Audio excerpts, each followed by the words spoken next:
Five, 4, 3, 2, 1, lift off. Yum, yum. Yum, yum.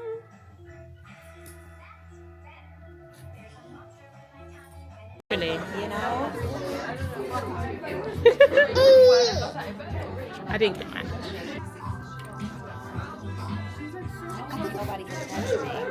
And are you Carol? To F around and find out.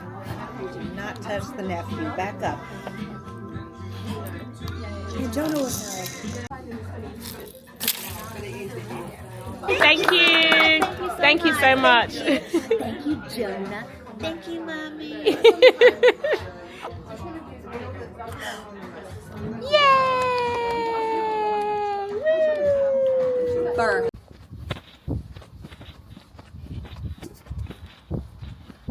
We'll come back to have some roundtable discussions. So we're going to have quite a few. She turned that round, and she's currently doing some work with Wesleyan as well. So the key point here is about doing something with the data, right?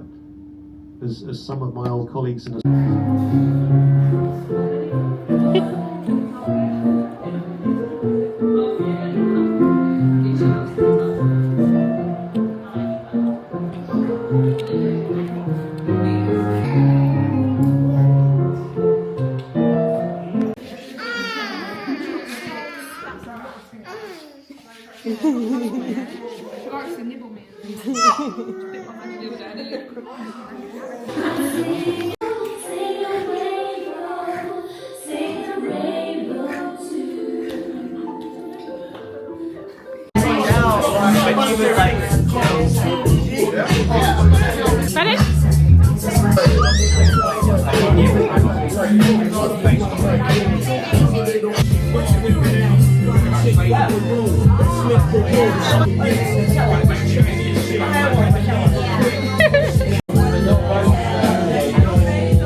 The show's already done. It's all right. It's fantastic. I was asking about allowed for Kyle.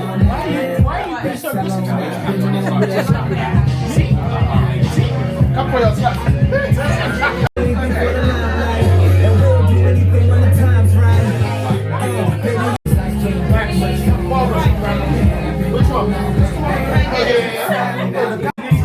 Thank you guys so much for being here today.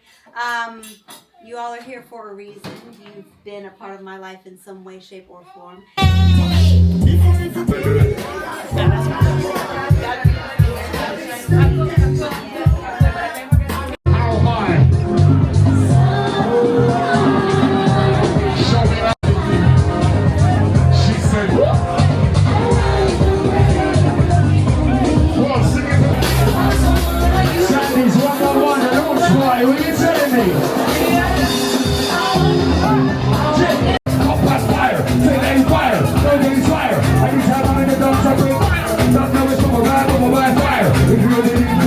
you're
had a little catch up or confessional. So I wanted to have a quick update on some of the things that's been going on, and yeah, I'm so tired.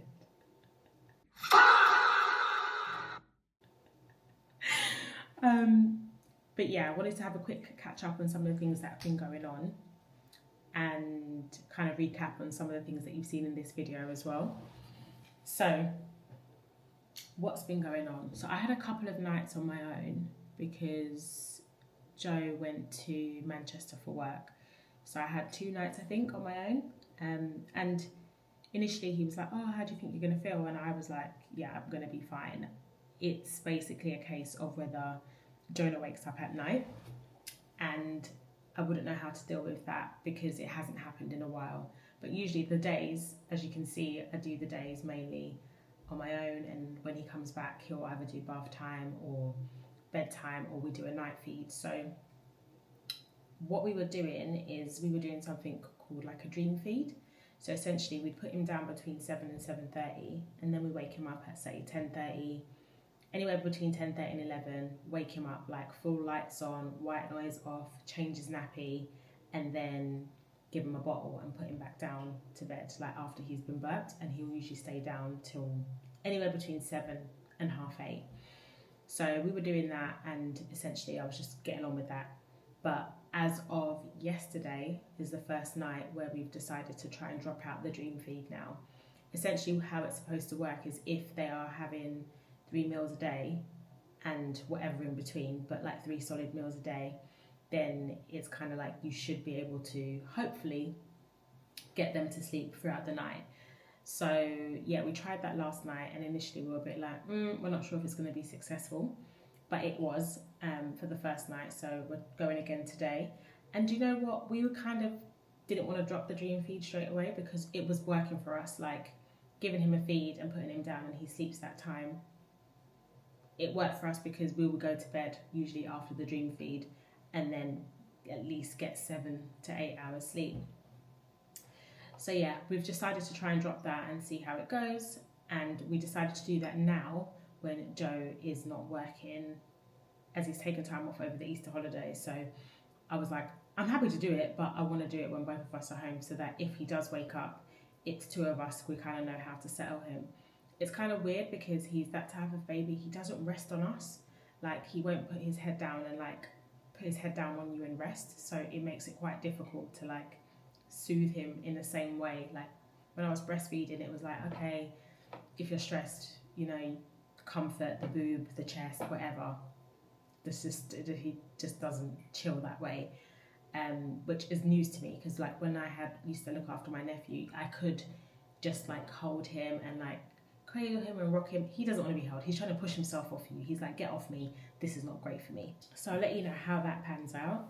And then baby sensory is on a break now because we go on break the same time as half term.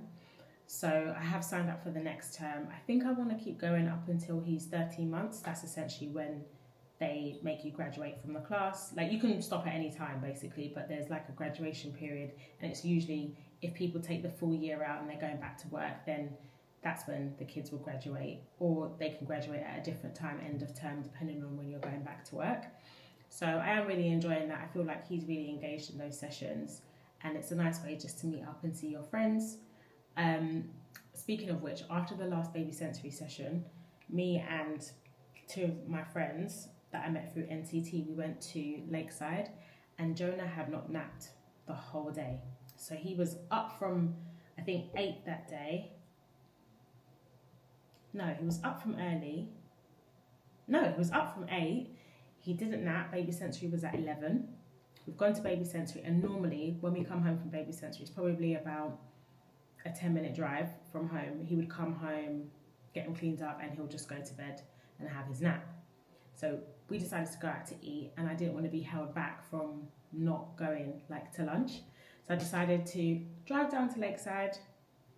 Thought maybe he'd sleep in the car. He did not. By the time we got to the restaurant, he was kicking off. So I had to give him a bottle. He was kicking off, and I was just like, okay. And Jonah's loud. Like, and I know it's when you're their parent, you hear it more, but Jonah is loud. Like, he's just loud. So it's not me just being like, oh, he's loud. So yeah, he was kicking off most of the time. So then we decided to walk around the shops, and he fell asleep when we were going to go back to the car. So we carried on shopping. He had half an hour sleep, got home, the happiest baby. The happiest baby. His dad's like, oh, he's so happy today. I'm thinking, you don't know what I've just endured. So take your son and be gone. So yeah, that was hilarious because he was so happy that day and he slept completely fine. But if I probably should have taken footage so that I could prove that I wasn't lying, because he was kicking off. But I tried to still go out even when those odds are against me, because I do sometimes have a fear of like being in certain places. But I just got on with it, and yeah, it was a nice day regardless. We also had a 40th birthday in the family, which was nice, and my brother's friend opened up a new bar. So we like popped into there before going home, and yeah, that was good. I have not been out in Romford in years. I think the last time I had been out in Romford, I took like my cousin for his 18th birthday, and we went to, was it Time and Envy or Liquid and Envy? Either way, one of the Envies and the Liquids. We went to that, and yeah, I have not been out. I think, what was the other club we used to go to on Sundays? I'm not gonna remember. I'm gonna have to ask one of the girls what that club is called. Hollywood was round the back, and then Liquid and Envy. That's the last time I went to Romford. That's the last time, but it was good. I'm so glad. I'm so happy for her. So proud that she's opened the bar.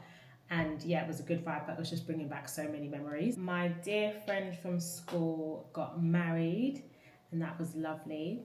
It was a Nigerian wedding. It was great. I'm just, you know, when you're just like so happy to see people happy, like, love that.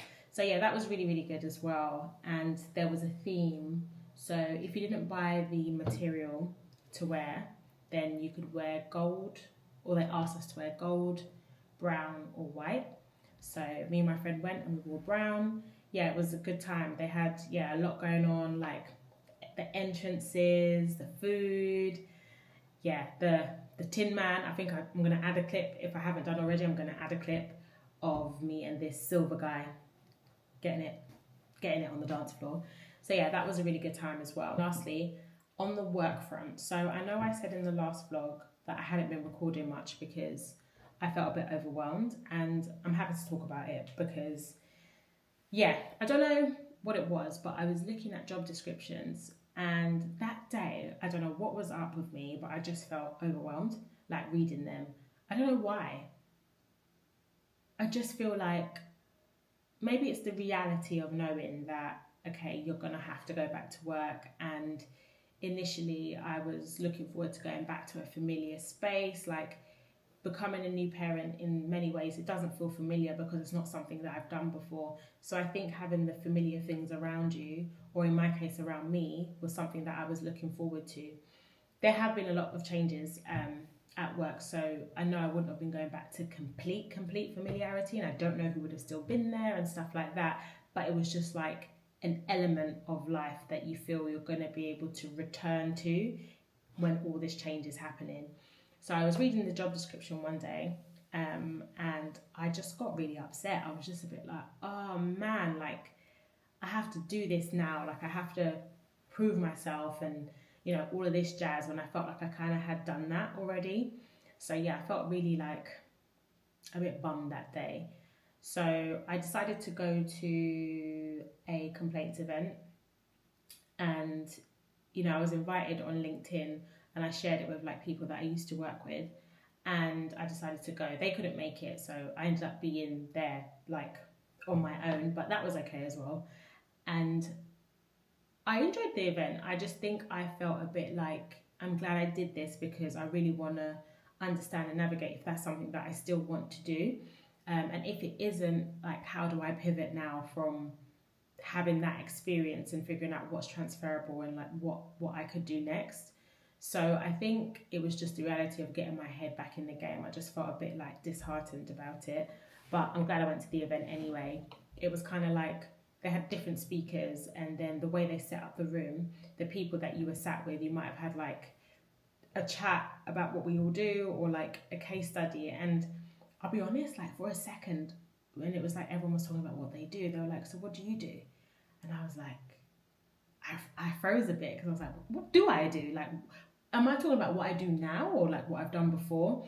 So yeah, we just kind of had those conversations, and it was nice, but I definitely felt a bit removed from the working world, which obviously I am, but I felt really removed. So I definitely am going to sit down and plan.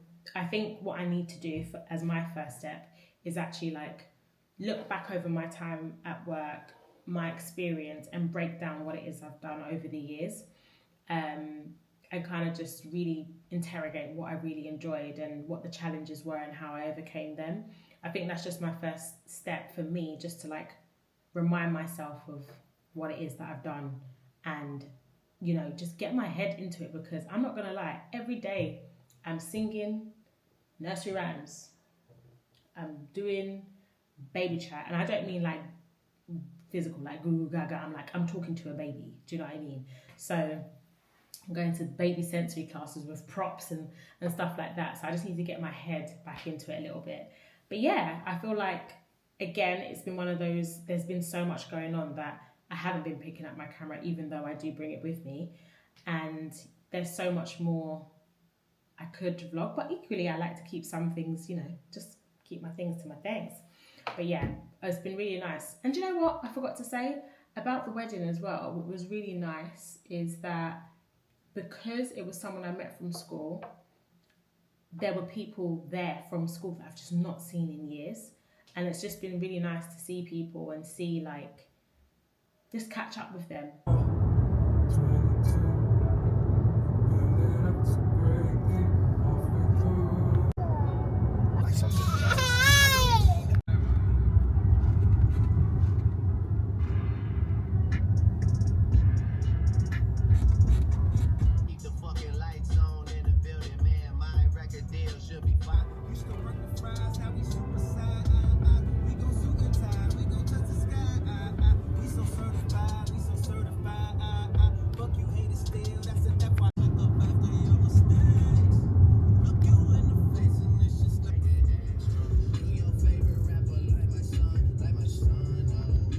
Oh, it's lovely.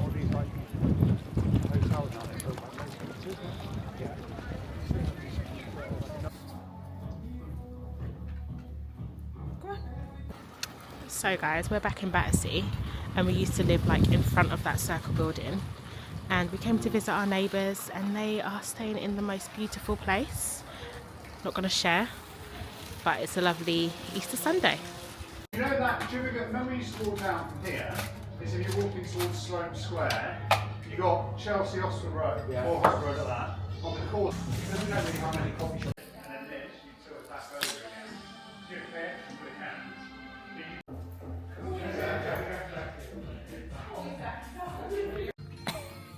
Felt it's a bit low than that. You done the pork? Yes, and It's in the oven. Breads are going in the same. have you figured out how to do that yet? Just about. Taking about.